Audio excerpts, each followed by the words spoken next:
When it starts getting cold here, we start dreaming of warm adventures. Since we're in Georgia, that usually means taking a quick trip to Florida, but that typically takes a lot of pre-planning because their campgrounds are so crowded. If we have the time, we would much rather go out west. We're Trish and Randy. Welcome to our van build, plus where to go, what to see. It's adventure time. We're going to focus on southern Arizona. Now keep in mind that temperature is all about elevation. We love daytime temps in the 70s, and night times can dip into the upper 30s because it's desert. I think it's better to snuggle up in blankets than to be too hot. When the sun comes up, the temps rise quickly. 3 of the selections are at higher elevations, so if you don't want cooler temps, check the weather before going. Well, you should probably do that anyway.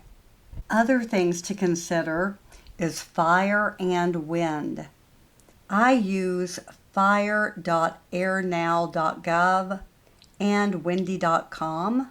It's an app, or just your weather app, and type in the location.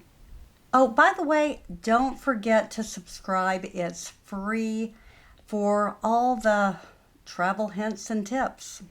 For us, we drive from east to west on I-10 through New Mexico and into Arizona. So the first spectacular place that we found by accident is Chiricahua National Monument. I can't say enough good things. I have done several videos on it. Those will be on the Wonder Arizona playlist. It is one of my favorite places in Arizona, and that is saying a lot. You can camp in the Bonita Campground. We have done that, and we have boondocked south of the park. Make sure to drive to the top of the mountain and take in some hikes among the monoliths and hoodoos. These are not like the ones in Bryce Canyon. These are unique. We have hiked the 5 miles from the visitor center to the top. Stop in and see when the vans run. If you want to do a one-way hike, typically you do it from the top down. Chiricahua is 2,000 feet in elevation higher than Tucson.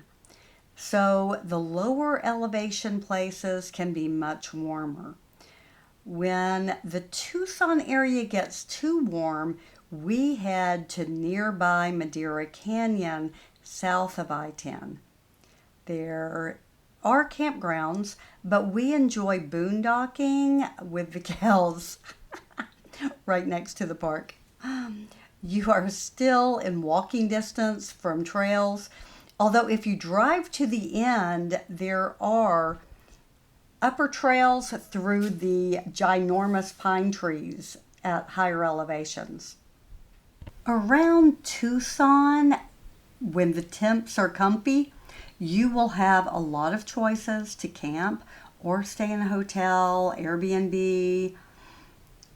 We just prefer to camp.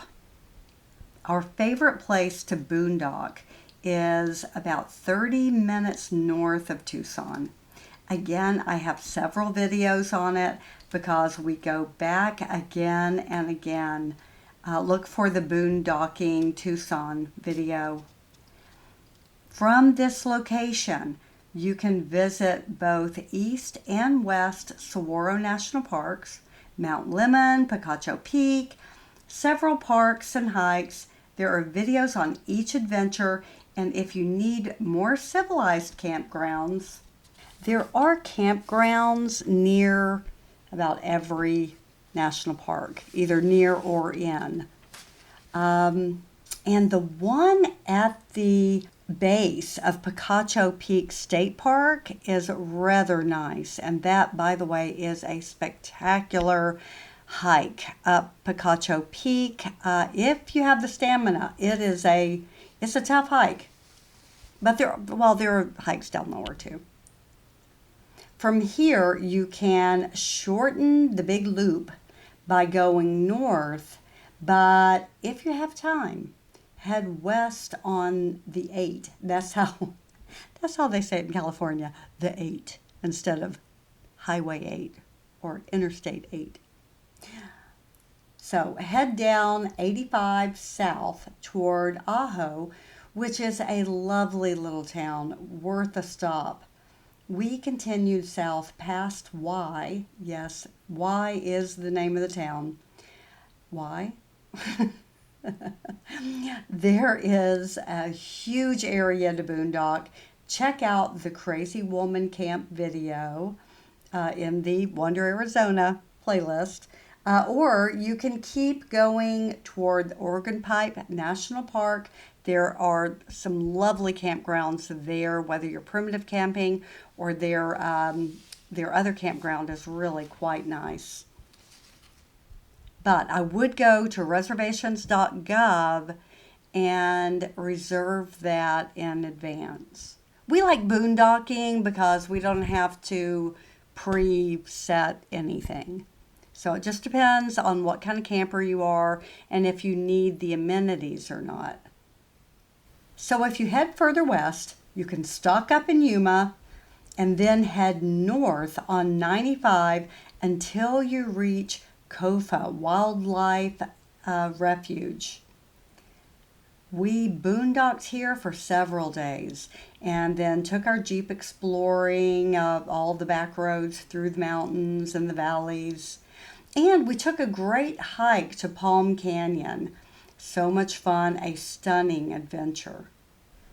Heading north through Quartzsite, which is an RV hotspot in January and February, turn east on I-10 back toward Phoenix. We stocked up in Buckeye and then took the 303 loop around Phoenix to catch Highway 17 north. Oh, now you'll be climbing in elevation, so it will get cooler. But if the temps are fine with you, Sedona, Arizona is a must-see. We have now been there several times and we have the videos to prove it. Be ready to take a gazillion pictures. It's just incredibly, fantastically picturesque. There are so many great hikes. We have videos on the airport loop. It is amazing. And the keyhole loop, if you're more adventurous. Now, we boondock between Sedona and Cottonwood. They have a limited where you can boondock, but it's still doable. But very bumpy to get there. Civilized campgrounds exist, and the ones up Oak Creek are lovely. Plus, you'll have lots of options for hotels and rentals. I could go on and on about Sedona, but it's time to head south. If the weather is good, I would travel through the towns of Pine and Payson. If you want to just get south fast and get to the next location quickly, then head back down 17 to the west of Phoenix.